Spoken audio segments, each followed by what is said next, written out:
so alive.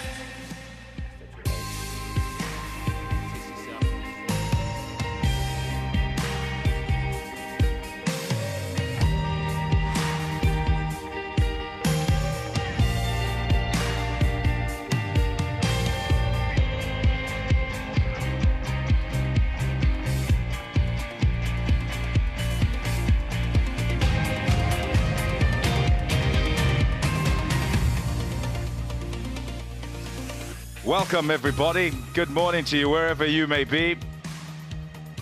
We're in Port Elizabeth. It's day number 2 of this third test match between South Africa and England. A gloomy-ish day greets us. It's been a lot of waiting around for the players and for everybody. 45 minutes delay as a shower came across the ground. Intermittent those showers were actually, and it was a bit of on and off for the ground staff as they tried to ensure that everything was ready. Look at where things stand. It was England who won the toss yesterday, and Joe Root said his side would bat first. 224 for 4 is where England are. A good opening partnership between Crawley and Sibley. Denley batted a long time. Root was just about getting going and was undone. And a partnership of 76 from 154 balls sorted things out somewhat for England. That's well played. Oh, so well watched.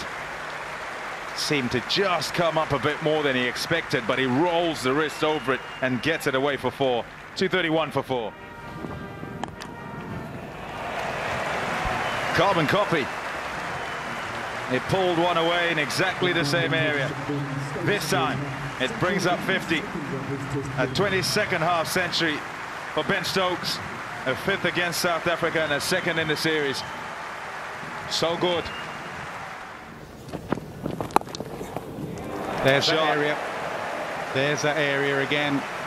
50 again for Ollie Pope. Back-to-back, last test match, first innings 50. Second 50 of this series, 3rd of his career. He really is the future in this middle order for England.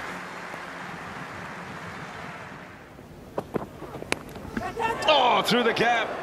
There's the edge. They've been searching for it, but they've packed that offside. Now the slips are gone, and it goes through there for 4. 260 for 4.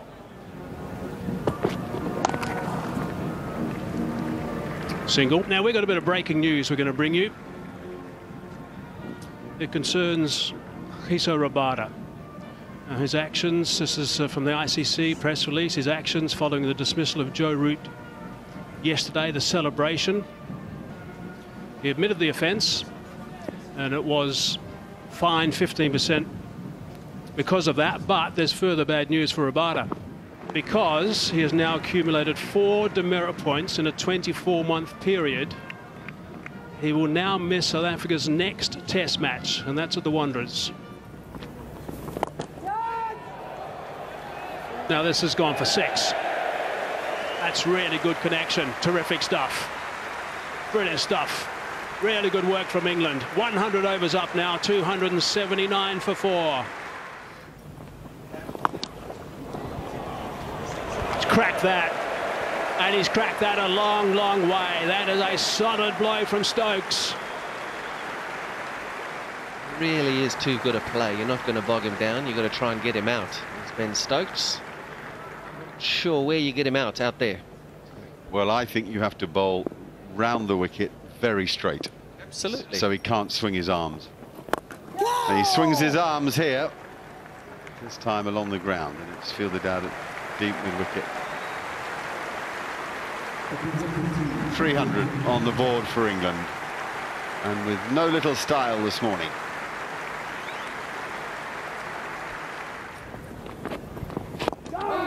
See, that just little, oh, he's found the gap. Took a little bit of a risk there, and there was a squeal of catch it. First time that Pope has played an attacking shot for a while. 308 for 4. Played, really well played. Really watched the bounce to the ball there. Didn't get up as high as some of the previous ones. Stayed with it, swiveled with it. Oh, it's a biggie. That'll do it. Yeah, that'll do it. Crunches one wide of mid-on to go to 95 to pass 4,000 runs in Test match cricket. It goes up on the board. Crowd stand to applaud him.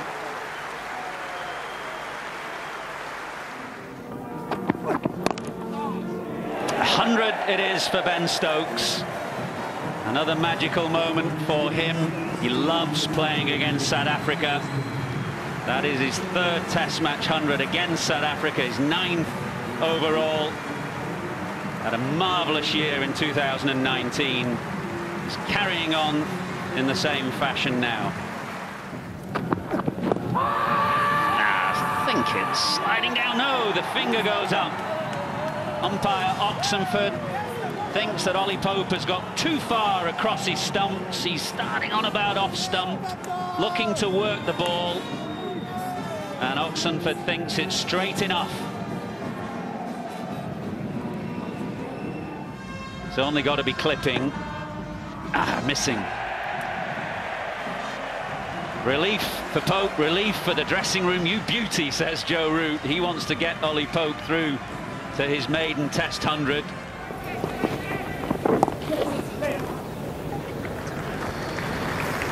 Well, that single completes an excellent morning for England, a very bad morning for South Africa. 111 runs have come, no wickets have fallen, a run rate very healthy at over 4 runs and over. So it's a morning where England have grabbed control of this game. It's going to be a long, hard road for South Africa now.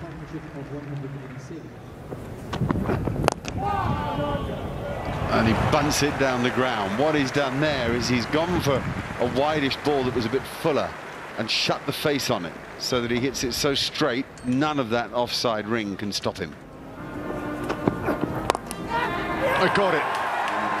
Stokes goes finally, and the tactic works. Something had to give, you felt, as an irritated Stokes wanted to change the tempo. South Africa win a little sideshow.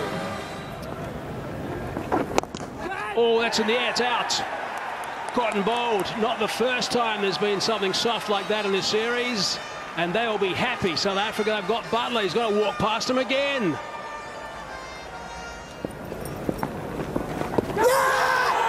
They quite like that. Nope, they pull out at the last minute, and the shake of the head tells the story as well. That's the end of over number 46 for Maharaj. He's picked up his second, 354 for 6. Look at the shout, the last shout. Hitting. Quinton de Kock at one stage was quite interesting. Of course, no reviews for South Africa. In the air for a while, but away from Rassie van der Dussen by some distance, and that's gone for 4.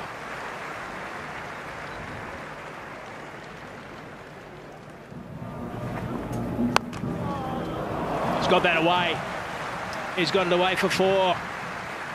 Second boundary now for Sam Curran. He played that well.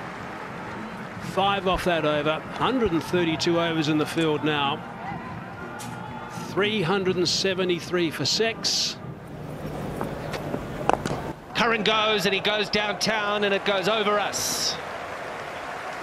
Well, speaking of positivity, that's exactly what Sam Curran is as a cricketer.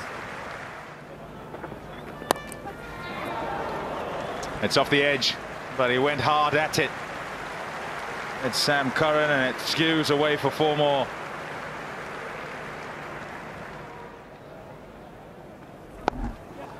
Searching for something is Faf du Plessis. 400 comes up under Root. It's not been so easy.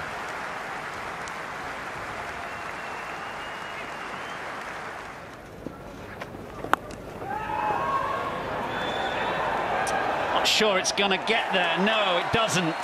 Dean Elgar is out at deep mid-wicket. So it's another success for Keshav Maharaj. Taking a bit of punishment today, but overall you'd have to say he's deserved another wicket. 3 now for him. And Sam Curran's fun has come to an end. He's found the gap. Does it run for 4? It runs for 4. The dream is complete. Ollie Pope, but 22 years of age, has a Test match 100. I think most people knew that it would not take long. Watching him bat first time he walked out to bat here in South Africa, I think everyone knew that this was a guy with a bit of class. Amazing shot. Really, that's an amazing shot, because he was starting to get under that ball to avoid it, and then instinct took over and the opportunity was taken. Well caught. Staying nice and alert. Peter Malan in at silly point. So it's 4 now for Maharaj, the end of Dombes. And everybody else is turning towards the pavilion as well and has made their way behind Ollie Pope. In fact, Bess is waiting for Pope, letting him take centre stage as he leaves the field unbeaten with 106 at tea on the second day. There's a shout. Not given. Nothing, absolutely nothing, says Rod Tucker. It seemed a formality for Quinton de Kock. No reviews. Let's have a look. I'll help you here, Pom. That's out. That's hitting. Yeah, that's hitting. on it. That's hitting the glove. That's hitting the wristband. That's connected, and that's out. Ollie Pope's got away with one there. Rod Tucker. That's going a long way. That's Mark Wood.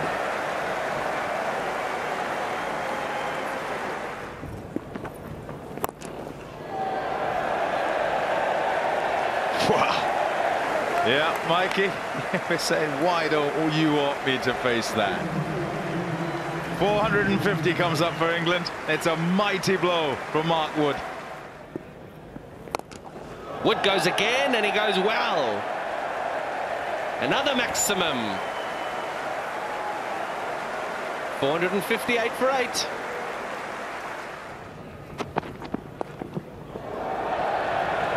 Well. Oh. England are in a fantastic position. Very strong position, and he's just putting the ball about the park. It's gone a long way up in the air. Nortje takes the catch. Mark Wood's cameo comes to an end, and so does England's first innings. Joe Root calls them in. It's a no ball.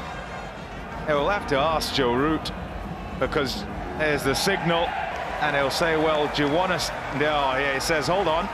Actually, seeing as it's a no ball, can you all get back on the park? Shouts of catch it. He has struck it really well just about every time. No chance of catching that unless you're in the crowd. That will be 6. That will be 6 more. It helped on its way down the leg side and sails into the crowd.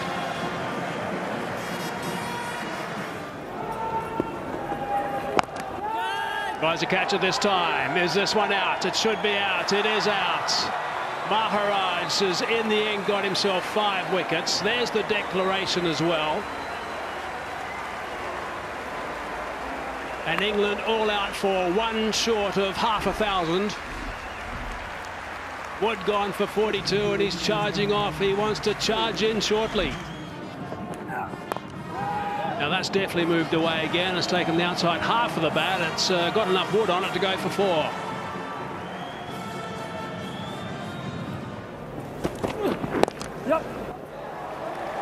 Got that away for a boundary. Nice timing from Malan.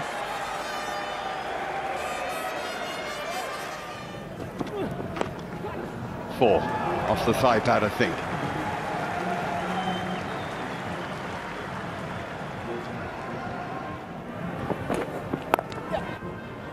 It's a bad ball. That's fine. You bowl those balls, you get hit, no drama at all. No matter where your fielders are, you get hit there.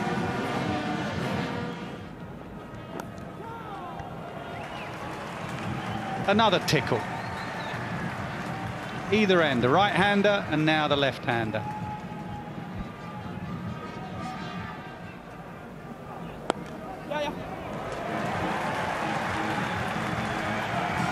That is so Dean Elgar. Going very well, this pair. They've 9 overs, 40 for no wicket.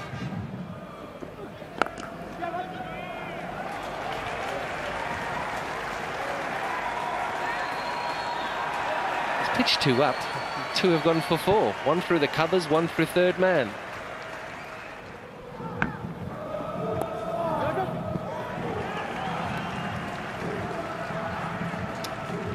Another couple.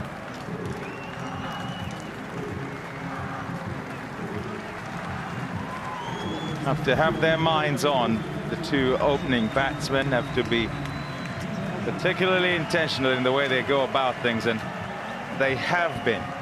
It's a good start. This a 50 stand to start things off.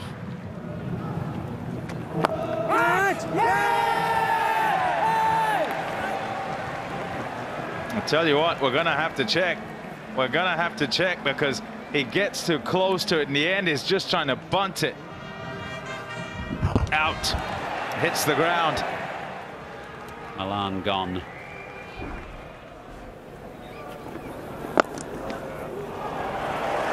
Shot. 2 full. And wonderful wrists to just open the face and get it through that offside for 4.